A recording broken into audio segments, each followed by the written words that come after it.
Okay, so we just got here, parked the car. Now we're just walking to the convention center where, let me see, it's about 10:13, so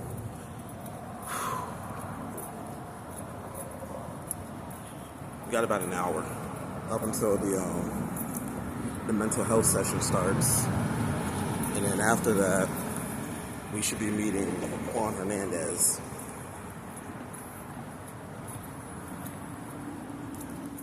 Everything you do as an advocate, I love it. And I can definitely attest there's still a lot of ignorance around intellectual disabilities. I'll speak about the Hispanic community. Even our terminology, like the term malito, can mean anything from having cancer to having Down syndrome. There's a lot of avoidance of like, let's really talk about it. Let's just give it a cute little endearing name and kind of push them aside. So I love that you're breaking down those walls of silence. My brother is someone with an acquired traumatic brain injury, so an anoxic brain injury, so he still lives with a lot of disabilities. And there are a lot of disabilities that are invisible.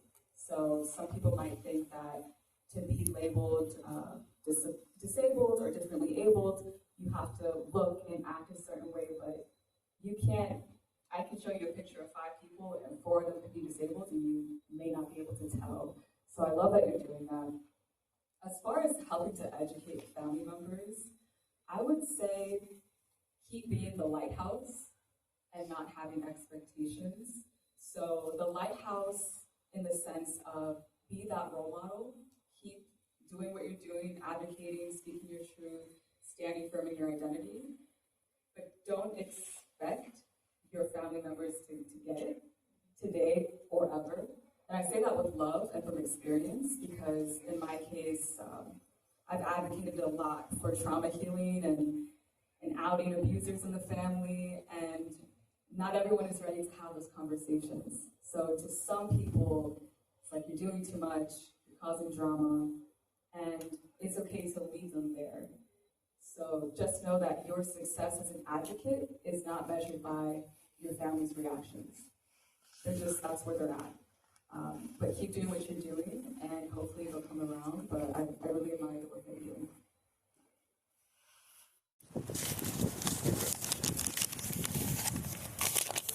It's pretty windy out here, but they're providing us with lunch. It's Chick-fil-A. So they got just a regular chicken sandwich, bag of waffle potato chips, and a cookie. Can't really complain. I'm leaning on is understanding. The Bible says, in all thy getting, get an understanding. And so I attempt to get an understanding on everything that may or may not be happening around me. So when the sugar honey iced tea hits the fan, I fall back on those core values. Absolutely. I gotta have something to ground myself in, and that's what I fall back on. Man, look, Errol, give some love. Y'all give some love. Listen to me. If you're not locked in, you're losing. If you're not locked in, you're losing. I keep it real. And Daryl's reminding us that you need to be locked in. You need 3 words to remind you why you're doing what you're doing. Because if you're not locked in, you're what? Losing. If you're not locked in, you're what? Losing. If you are not locked in, what are you doing? Losing. There you go. So Tony, talk to me. How do you stay locked in? Anyway, I'm happy to be here with you guys because, not too many years ago, or I guess it is a few years ago, I was standing in the exact same seats you are, wondering what I'm going to do in life and how I'm going to get there. And if you take anything away from today's talk, it's the fact that anything is possible in life if you're willing to work hard for it.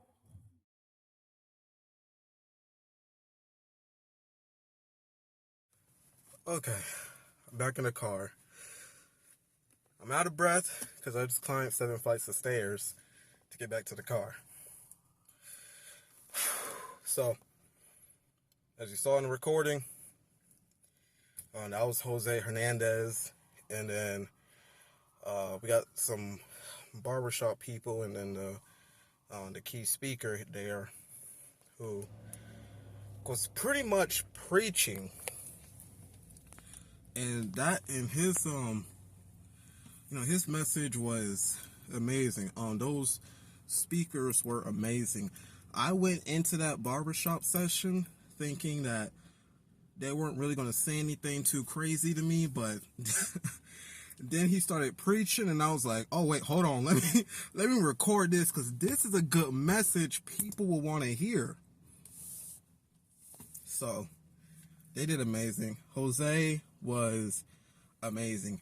I didn't think talking to like an astronaut was going to be like all that, or hearing him speak was going to be all that crazy, because I'm like, he might just say some stuff about being an astronaut and how you become an astronaut and stuff like that, which he explained, but it wasn't the point of his message, as you heard. So that was just, his whole entire message was awesome. His credit to his father about the map to success was phenomenal, inspiring.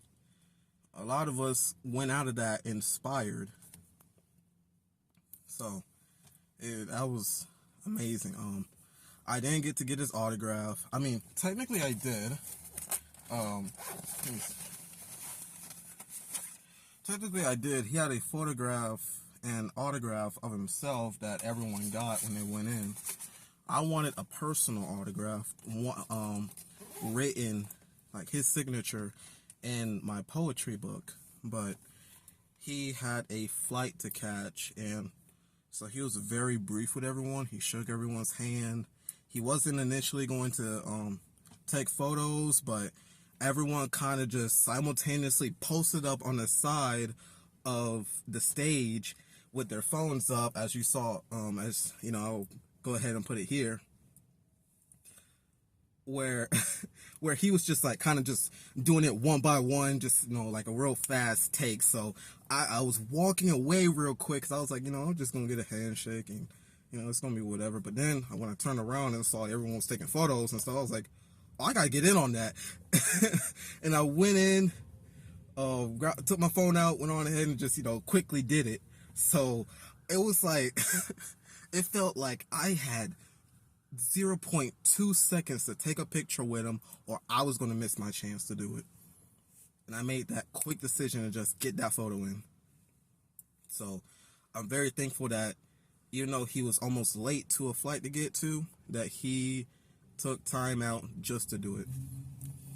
A lot of people walked out of there not getting a photo, so I feel very honored and privileged to have been able to get my photo in, just because I just had a little bit of courage to do it.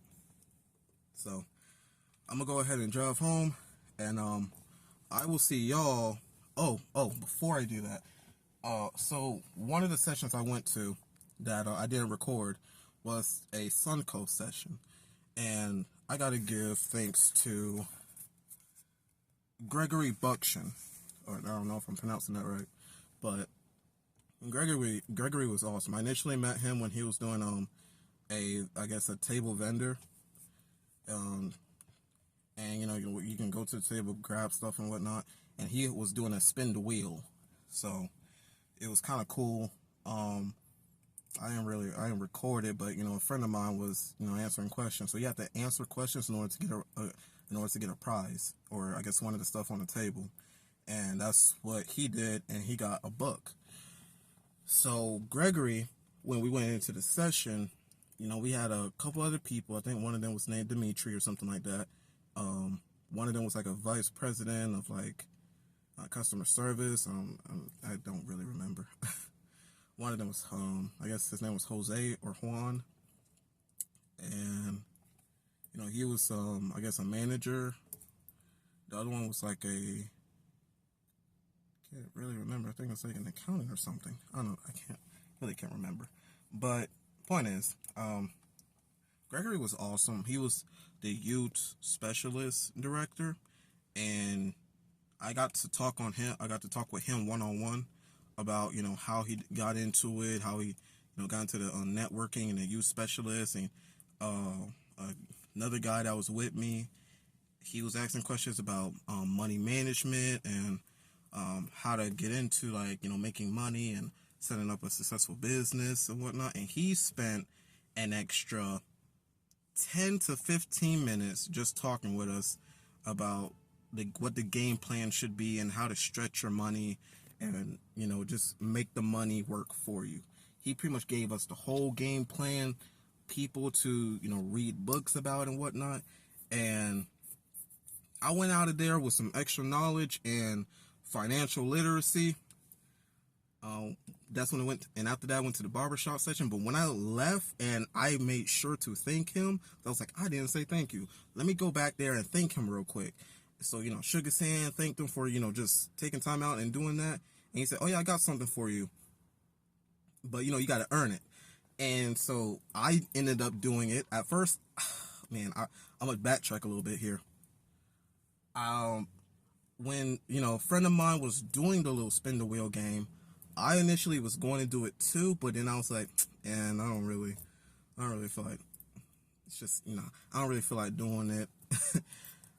I don't want to spend extra time doing it. I'm trying to get to this next session. So, turns out my next session was literally the Suncoast one. So, it was just funny. But I ended up doing that spin the wheel and ended up getting the prize. And that prize was one of the books he recommended us to read. So I ended up getting a book that is going to help me financially in the future, which is awesome. So I'm very appreciative of this opportunity with the Hope Scholarship. Some other people that I talked to, I'm like, I want to be one of those people up there one day to, talk to people. And I talked to one of the committee members who runs that whole thing. And he was like, oh yeah, you can talk to your scholarship director and see about if we need any more student panelists or something like that. So literally I have the opportunity this Saturday to talk up on the stage, if they need an extra one. And I'm like, what the heck, bro? Like, opportunity after opportunity after opportunity. I'm like, oh, I gotta take this. So I will be contacting my scholarship director to see if they need any extra student panelists this Saturday. And if they do need one, I guess I'll have something to talk about. That's the thing. I don't know what I would talk about. I don't even know what I would have to offer. Because I was thinking like, let's do this. I'll just tell them one day I want to come back up here and just, be someone who ends up talking up on the stage. Next thing I know, I'm literally, they're saying, oh, well, you could do it this Saturday. Like, if we need anyone extra. I'm like, wow, okay, hold on. I don't got anything planned. So I'm like, okay, what am I going to talk about? So I'm just going to have to put it in God's hands if they do. I don't even know what I would do. Maybe something brief. I don't know, but I'll just have to contact her, see what it's about, and go from there. I don't know, man. I guess God's working here, so I'm just going to go with the flow and take every opportunity that I can because I want to be successful. I want to be wealthy. And I'm getting this opportunity, and I don't want to waste it. This is an opportunity that not many people are going to get. I don't know how many people can even get accepted into the scholarship thing that I'm in. It doesn't give you a lot of funds, but the networking that you're getting to do is priceless information and wisdom.